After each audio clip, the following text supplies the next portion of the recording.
Goddesses and gods gather around. Welcome to Mythology and Makeup. I'm Vanessa, and I'm thrilled to share my passion of mythology with you while I get ready for the day. Let's uncover the fascinating stories of mythology together, from Athena's wisdom to the captivating stories of the muses and everything in between. So grab your brushes and a mirror, and let's unleash the beauty and magic within. I do want to apologize for not uploading last week. I was super busy and exhausted. I am a stay-at-home mom. I don't know if I've mentioned that before, but last week I was worn out. So I did not have the energy to upload, and I do apologize for that. I plan on not making that a habit, and I plan on being here every Saturday, but let's get into it. Last week we witnessed some ultimate divine chaos. We watched the one-handed god Tyr and Thor pull off a legendary frat boy heist to steal a mile-deep cauldron from his 900-head grandmother. And then we saw Odin preserve Mimir's severed pickled head to use it as a cosmetic pocket guide. But as much as the gods love to party and gather wisdom, they spent as much time as looking over their shoulders as they did partying, you know?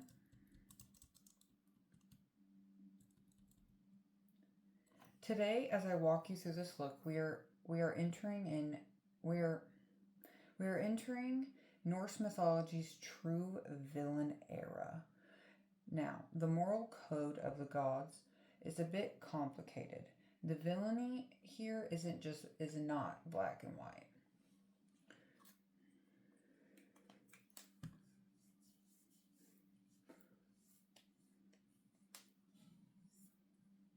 While the Jörmungandr, or the giants, are considered the primary villains of these myths, the reality is a little bit messy. Several of them intermarry and have children with the Aesir and the Vanir. Yet, gods like Thor show absolute no issue in slaughtering them on sight. He said, I don't care. You're dead. I already went and did my eyebrows before, so we're just going to get into the eye look. I've had this eye look in my head for just this idea in my head for a couple weeks now, so we are going to do it. Yes we are. And also, forget everything you know from the Marvel Universe, because it is not going to be any help today. No, not at all. The word giant is just how we translate the word Jotner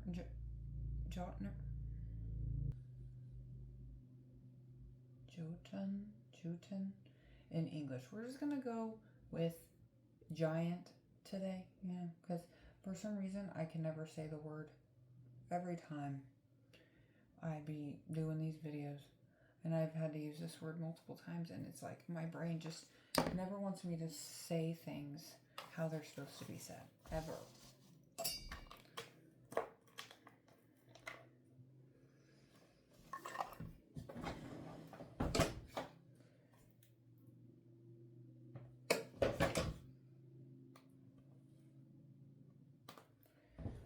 I kind of want to try to do white before I do a black eyeshadow and see if I can do the white first, but I've never done just all white shadow, so let's see.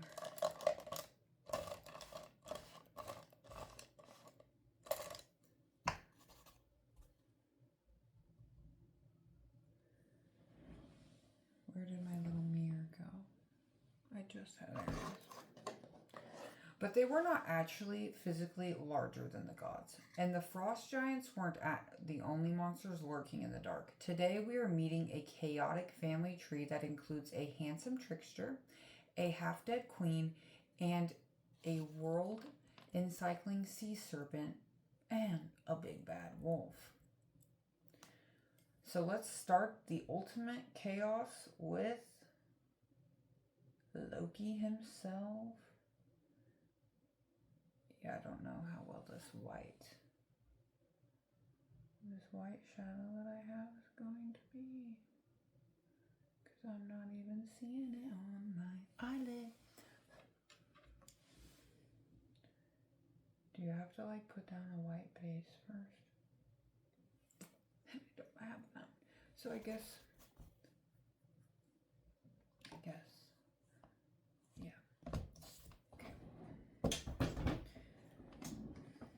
Because this look that I have in my head reminds me of Cruella de Vil, but it's not white with black spots. It's going to be black with white spots. And I know Cruella was the other way, but it's okay.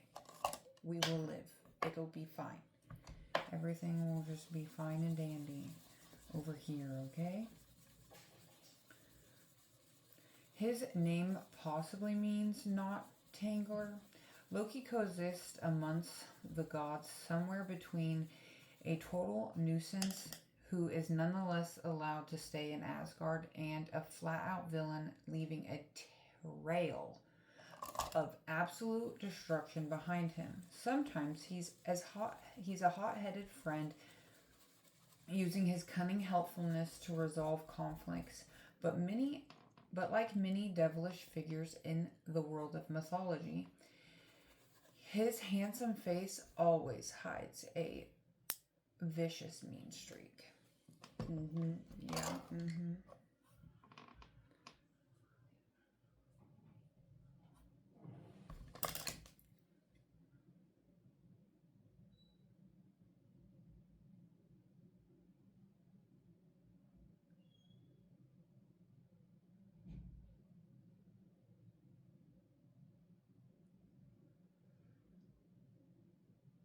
Loki boasts one of the most unorthodox family trees in history. And no, he is not the adopted brother of Thor or Odin's son. His parents were actually both giants. His father was Farboti and his mother was Leve. Loki's primary wife was Sigyn. Together they had a son named Nafi, but Loki also had a side chick, as most men in mythology do. He had a side chick, and they had some children. Her name was Angerbody. I'm gonna put the name up here because even Julian couldn't really help me. And Julian is the best. If you don't know how to pronounce something or need to learn how to pronounce something, Julian is the guy on YouTube. He knows everything. He knows how to pronounce everything. That is who I use to pronounce my things. Yes. But anyways, they had 3 monstrous children.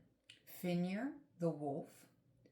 And then how I'm not going to forget that is Harry Potter. Yeah. Harry Potter.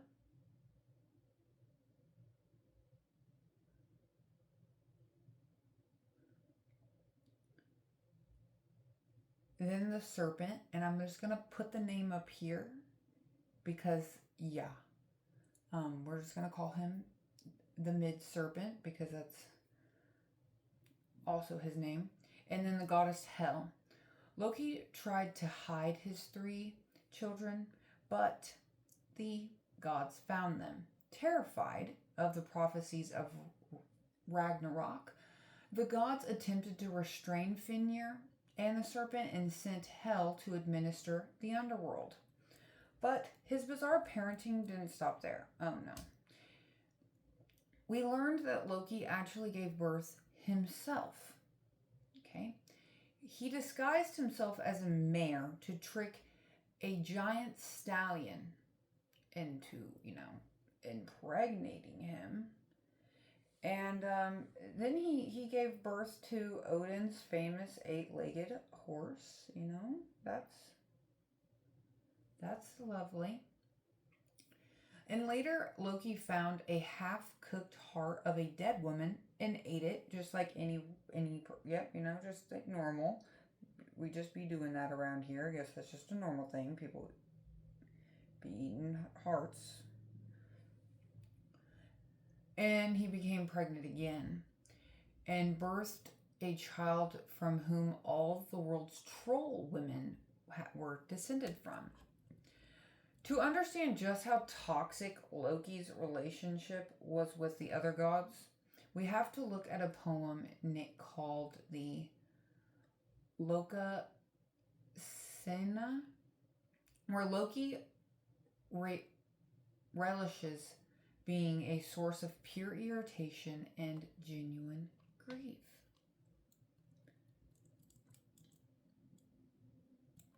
The sea giant was hosting a grand feast for the gods, preparing ale in a mass cauldron that, you know, the boys stole, that we talked about last week. So he was, you know, getting some delicious ale brewed up for the gods. And they're about to have themselves a big old party. Yes, they were.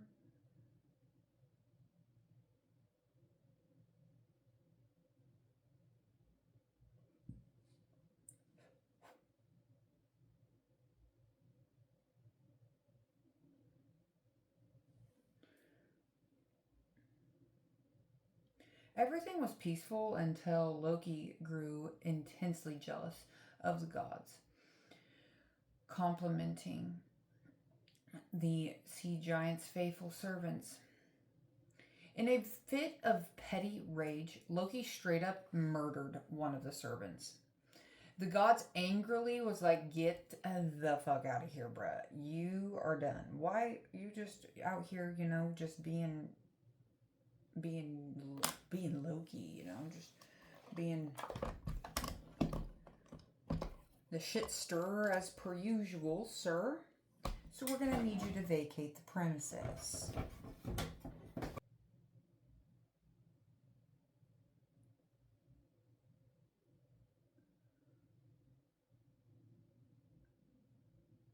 Maybe, I don't know. I'm just a girl on YouTube just playing with makeup. Just a girl on YouTube. I don't really do much black eyeshadows. I actually don't even remember the last time I did like a solid black eyeshadow, because it's very intimidating, because, you know, it's black eyeshadow and it can get real dark real fast. And yeah, I don't want it to look like I have a black eye. So after they kicked him out, the remaining servant warned Loki that no one inside was feeling, you know, like his friend, and that he should go home. But Loki was like, "Let me back in there. I'm going back in there right now. They can't kick me out of here. I'm Loki. What do you mean? They can't kick me out." The moment he re-entered, the entire room fell silent. Loki demanded a drink. He was like, "Pour me a beer now." Bragi told him to get lost, but Loki turned to Odin and reminded the All-Father of an ancient blood oath that they swore, where Odin promised to never drink unless Loki was served well. Wanting to honor his oath, Odin reluctantly ordered his son to give up his seat and pour Loki a beer. He was like, "Okay, sorry, bro. Yeah, so I gotta honor this, this pack I made, with this little shithead."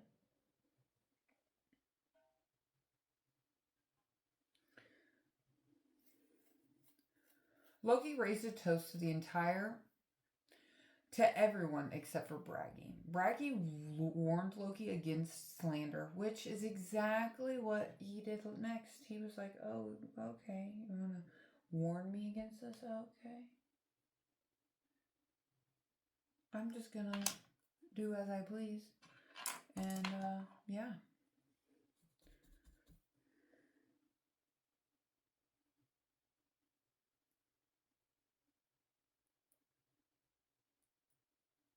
I wish I had a gray eyeshadow.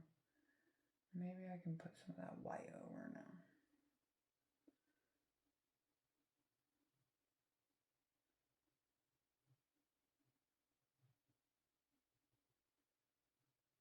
He went into a straight roasting session.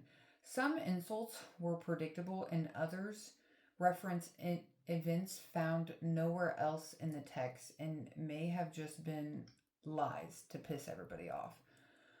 So he started off with calling Bragi a coward, and when Bragi's wife tried to back him up, Loki accused her of being lustful and sleeping with her own brother's murderer, even though she didn't even have a brother. He then mocked Odin for having poor judgment when granting victories in battle, and Odin came back with some comebacks as well,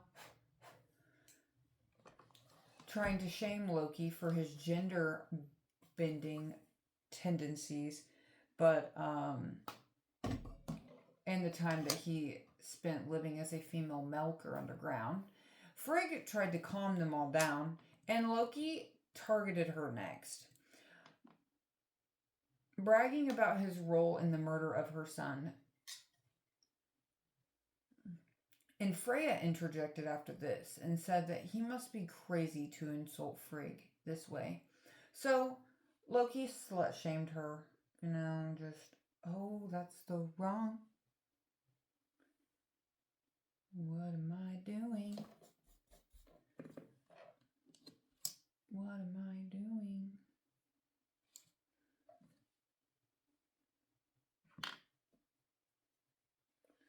Oh.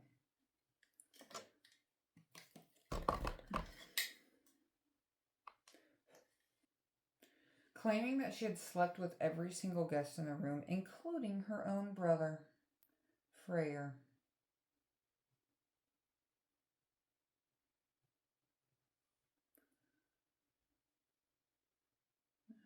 It was getting real. It was getting real crazy real fast up in this party with all these gods, okay? Freyr's father, Nord, stepped in to defend her. Freya's father. I mean, Freyr and Nord had the same dad, and Loki instantly reminded him of the time a giant nest urinated in his mouth. And then the one-handed god himself tried to defend Freyr, and Loki taunted him by claiming that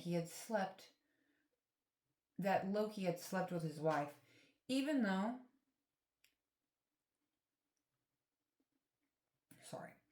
Stiff finally tried to calm Loki down by handing him a horn of meat, like, here, bro, drink this, chill out, just stop, just chill, dude. We get your point. Like, you're here to be a dick, as per usual. But Loki proudly said that he had already slept with her too, behind Thor's back. Suddenly, the earth trembled, and Thor had just, returned from his adventures. And he marched right up into that hall and told Loki to shut the fuck up, or he would take his hammer and knock his head off his shoulders. And then, after exchanging a few more insults, Loki realized Thor wasn't playing around. He fled, shape-shifting into a salmon to escape, but the gods tracked him down, caught him, tied him up, and below him was a venomous serpent with venom dripping from its mouth, and that's lovely. That's, a lovely way to be. But, Loki eventually escaped to fulfill his destiny as being the ultimate antagonist in Ragnarok. Because what else is he supposed to do? He's Loki. That is what he is. He's a little shit stirrer.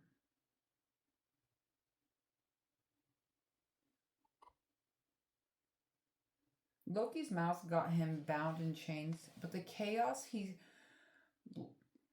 sowed lived on through his terrifying children. While the gods scrambled to protect themselves from his bloodline, they cast his eldest daughter out of Asgard entirely.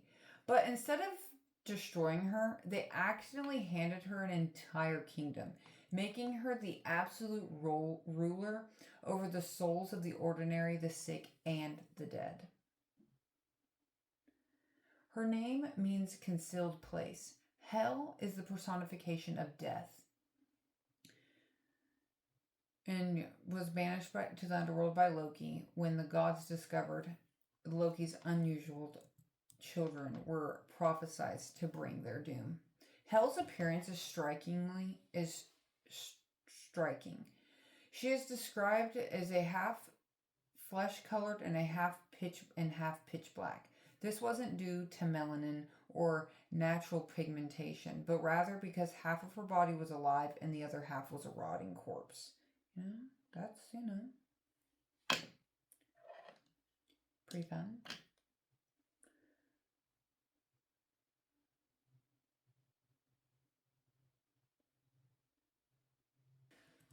She ruled over her realm with her fierce hound, Jarm, guarding the gates of the underworld, which is presented as neither a separate deep depth room or the icy world of, just gonna put the name here, yeah.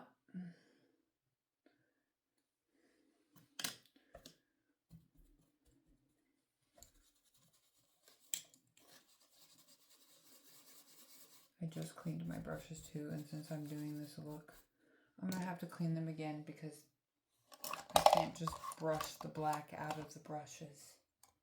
Tasked with providing lodging and care for all the souls sent to her, Hel stayed incredibly busy. Her palace reflected her grim nature. The high walls surrounding her hall were called Stumbling Block. Her entryway was called Prisimpi. I'm going to put the name up here, the word up here. And her bed was called Sick Bed. Her dish was hungry and her knife was famine.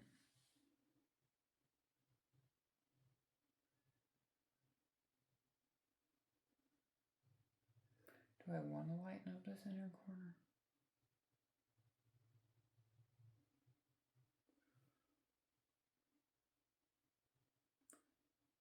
I kind of like that.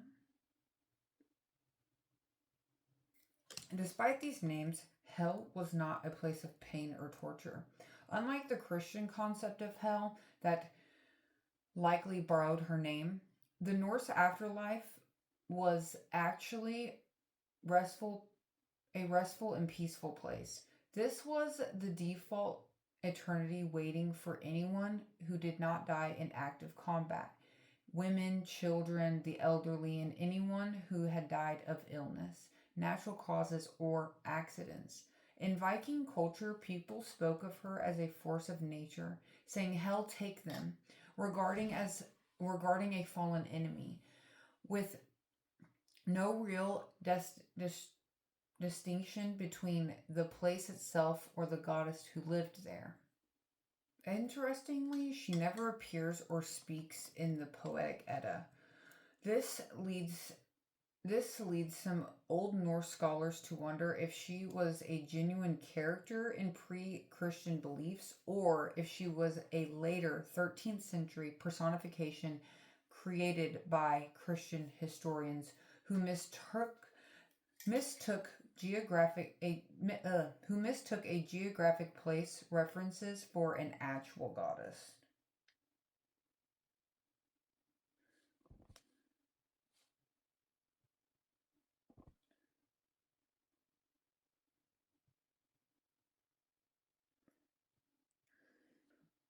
Regardless of her origins, by the time Snorri recorded the myths, she was fully recognized as a goddess with a massive role in the tragedy of Balder.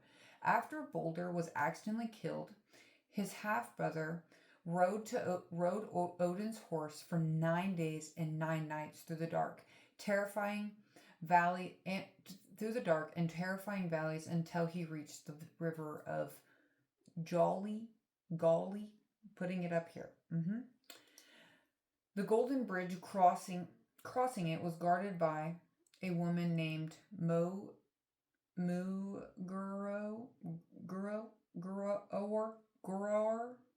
Oh my goodness, I'm terrible. Yeah, you know the drill.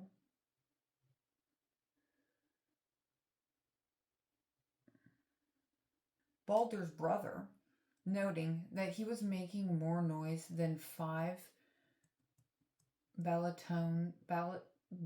battalions of dead soldiers who had crossed just the day before, yet he clearly looked like a living man. He explained that he was searching for his brother Baldur. She pointed him further down the road to Hel. When he arrived to Hel, he found his brother sitting in a seat of high honor, just chilling. He was just over there chilling.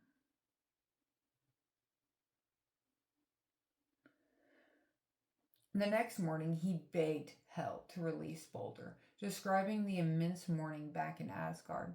So, Hel decided to test if Baldur was truly beloved, as everyone was claiming. She agreed to release him on one condition. Every single thing in the cosmos, both living and dead, had to weep for Baldur. They all just had to cry.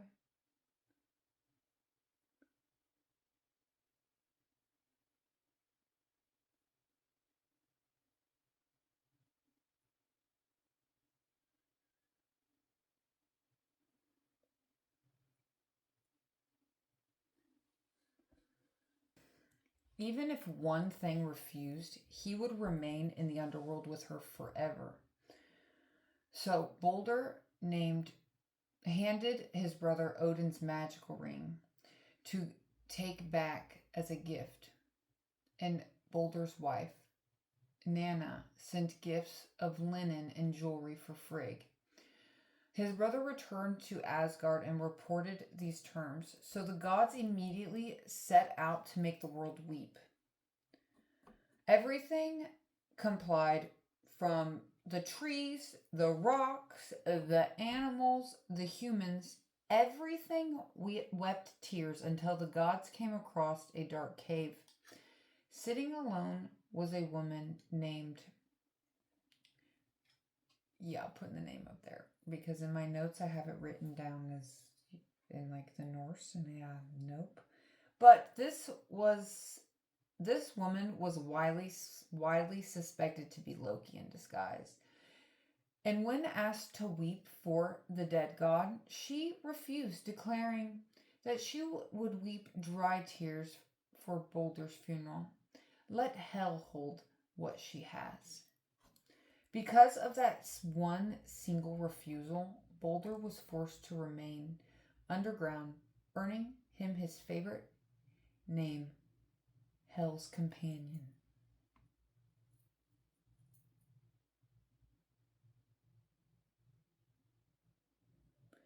I'm going to be here all day with this tiny little brush, but all the other ones have red on them apparently, and I just cleaned them.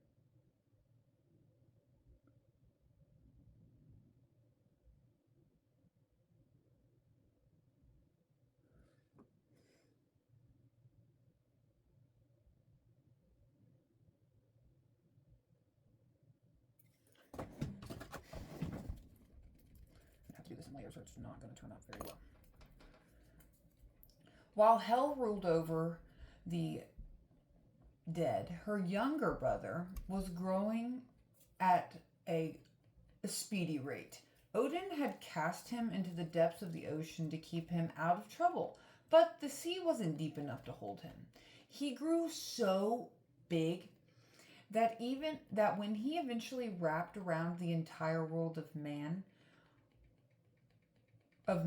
waiting for his chance to clash with his ultimate rival.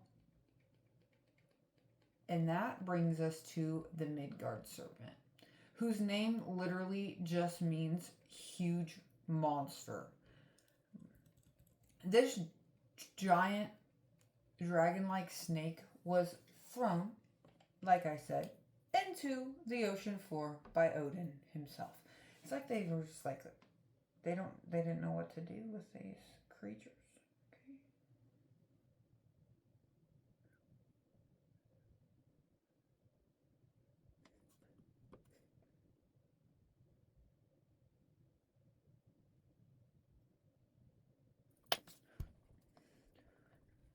Instead, the serpent grew until it completely encircled the human realm of Midgard, biting its own tail. As the defender of humanity, Thor was the god who tangled most with the serpent, and the two were doomed to kill each other at Ragnarok. Unlike most mythical animals, the Midgard serpent was never described. Putting it there, that's a big word. That's a real big word. He does not speak or listen to human languages. He chooses to use his mouth for devouring rather than talking. We saw a glimpse of the rivalry last week during Thor and Tyr's trip to his dad's house to get the giant beer cauldron. While they were staying there, Heimir asked Thor to accompany him on a fishing trip so Thor wouldn't eat all of his food. And Thor agreed and offered to row the boat. You know, who wouldn't want Thor to row the boat? He's the strongest man. He's the strongest, so you're going to get there pretty fast. You know, it's not going to take forever to go do things if Thor's rowing the boat.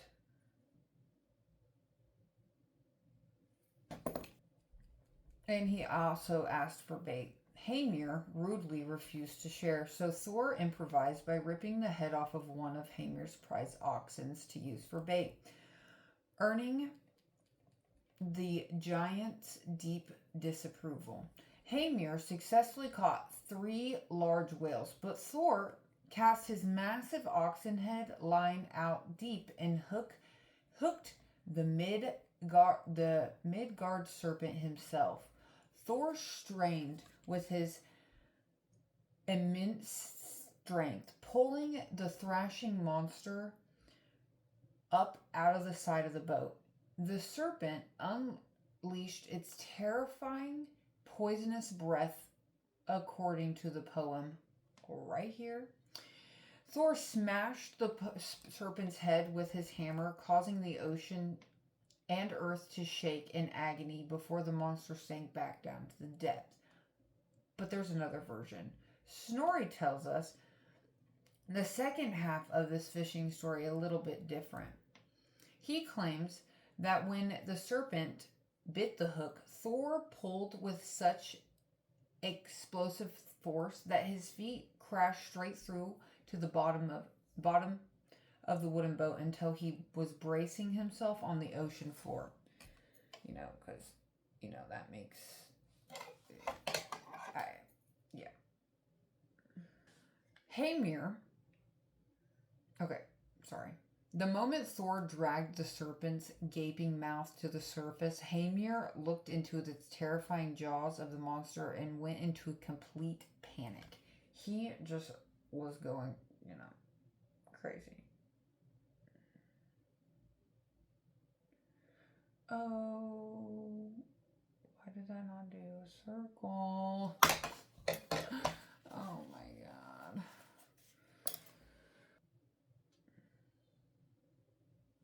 I'm just gonna do these dots real fast.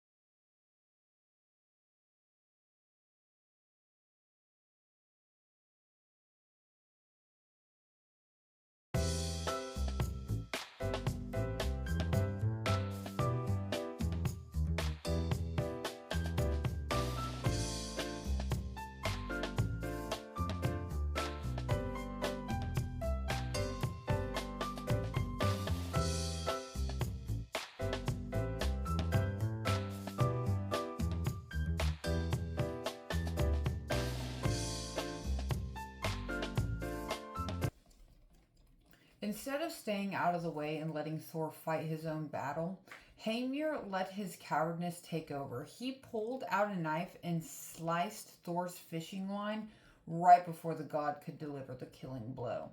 The serpent slipped free and went right back down to the depths, robbing Thor of his victory over his fated doom. An enraged Thor threw his hammer into the sea after it, striking its head but not killing it. Furious at Heimir for ruining his catch, Thor punched the giant in the head so hard that Heimir went flying head first into the water, and Thor then casually walked back to shore, leaving the giant to find his own way home with a broken, waterlogged boat.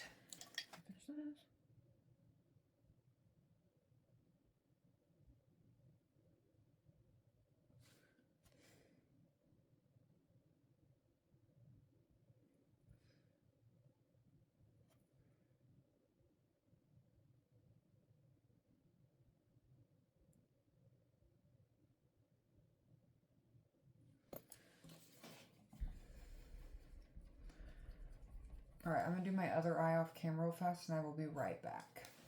I'm back. I think it looks cute. The dots, the little polka dots don't match on both eyes, but it's fine. It's fine. So, Thor's ancient fishing trip proved that the gods couldn't keep Loki's children hidden away forever. But while the serpent was to rot at the bottom of the sea, the gods made a much stupider mistake with Loki's final son. Instead of casting him out of Asgard, they brought him right into their backyard, attempting to raise this monster as a pet. And this brings us to Fenrir. The Fenrir wolf, the final child of Loki, and the brother of Hel and the serpent. Some scholars believe that he is Hel's own guard dog. They were originally the same character, but they eventually evolved into two separate canines.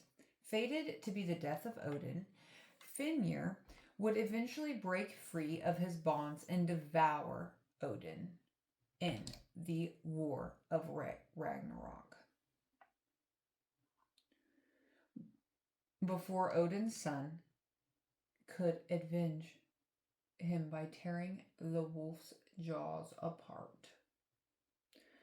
Snorri tells of Fenrir's backstory, and it goes like this. So when the gods were searching for Loki's children, they sent Hel to Hel, obviously, and the serpent to the ocean.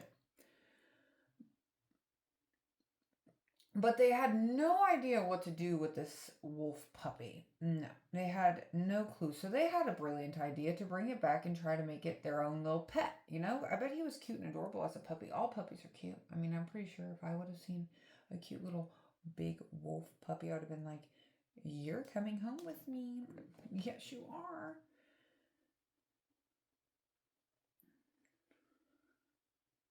Snorri doesn't explain their logic, but it is likely due to Odin's own personal liking to wolves and their association with war.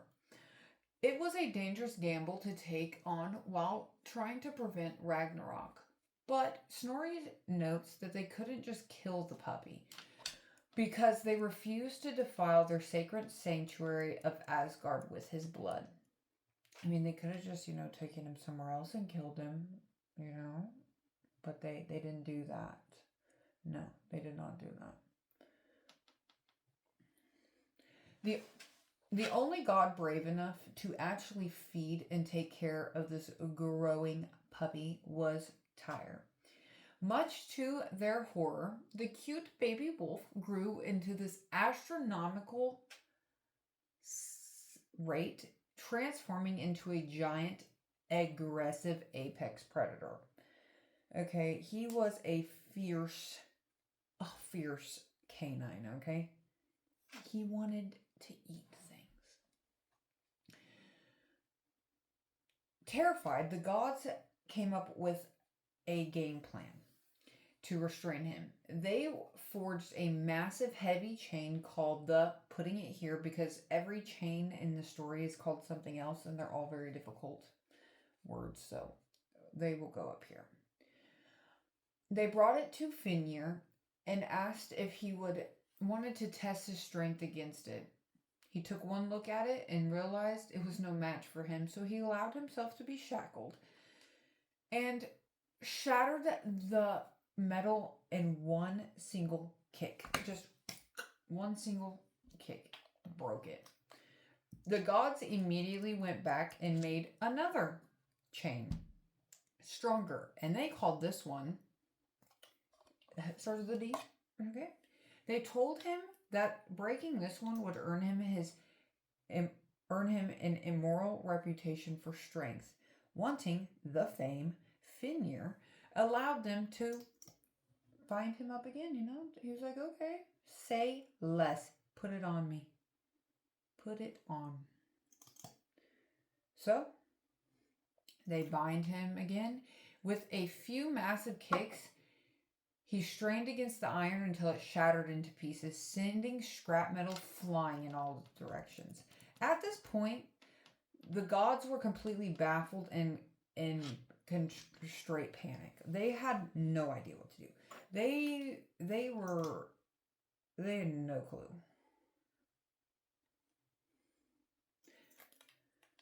Freyr sent his messenger down to the realm of the dwarves, or the dark elves, who were renowned as master blacksmiths of the cosmos.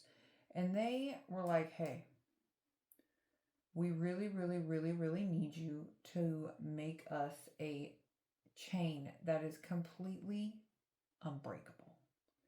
The dwarves agreed, crafting a chain using 6 impossible supernatural ingredients: the sound of a cat's footprints, a beard of a woman, the roots of a mountain, the sinews of a bear,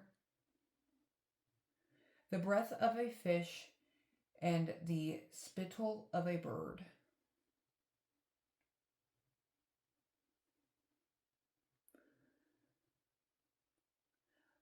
The result was this chain.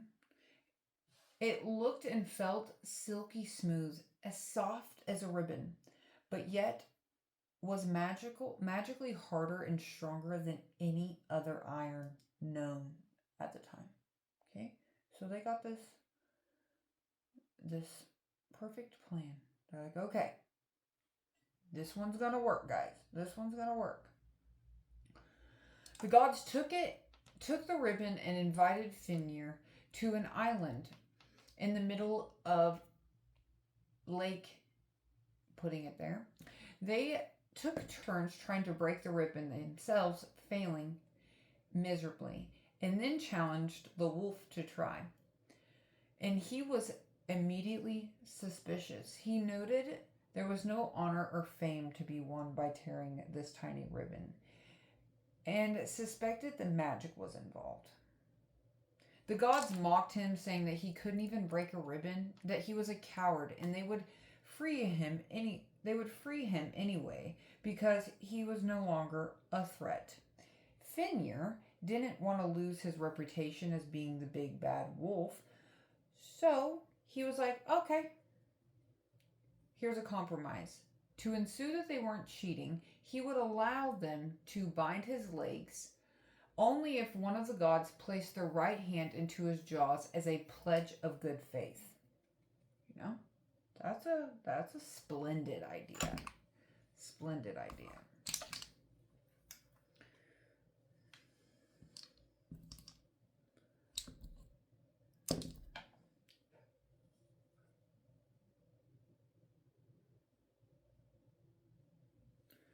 The gods all fell silent, and no one wanted to lose a hand, except for Tyr. The one-handed god stepped forward and bravely placed his hand between the wolf's massive fangs. The gods tied the ribbon around Fenrir's legs, and the wolf kicked, strained, and struggled with all of his might.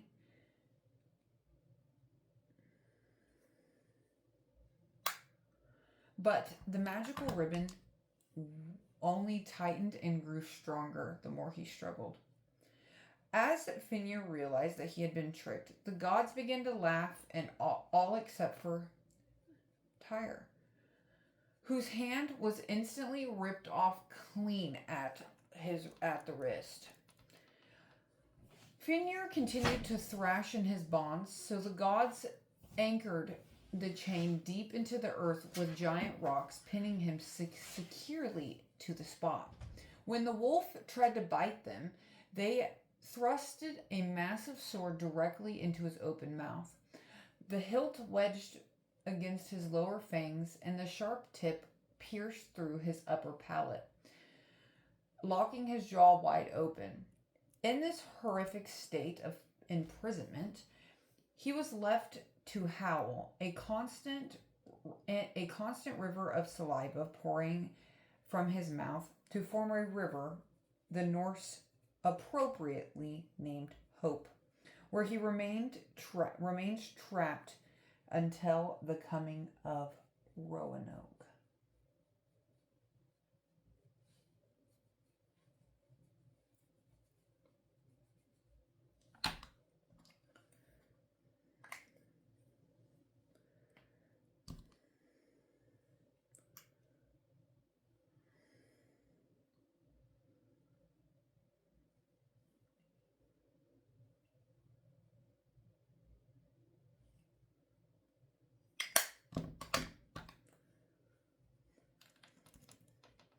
Do my blush real fast, and then I'm going to put my lashes on real fast.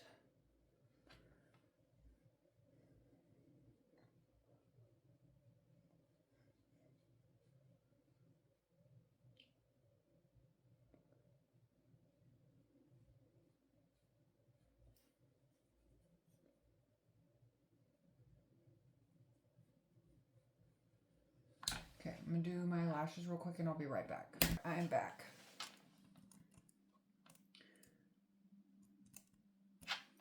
From Loki's unhinged family tree to his legendary roast session, to the half-dead queen of hell, to the world-encircling serpent and the giant chained wolf, chained by a ribbon, Norse mythology's villains are easily some of the most complex and terrifying creatures. Not creatures. Well, I mean, those are some of them are characters ever written. Let me do my little finishing touches. Where's that? There it is. Oh. If you loved this deeper dive into the darker side of Asgard, smash that like button, hit subscribe, and drop a comment down below. And remember, this channel is completely shaped by you. If you have any specific requests for upcoming artistic makeup looks or another mythological story you've been dying to see me cover, leave that down below as well. And as always, thanks for hanging out for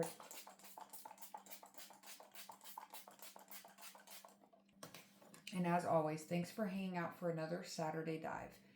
Do we like the finished look? I think it's super freaking cute. Super cute. Adorable. It is giving Cruella. I think it's giving Cruella. But don't forget to stay creative, stay curious, and I will see you guys back next week with another video. Bye, guys.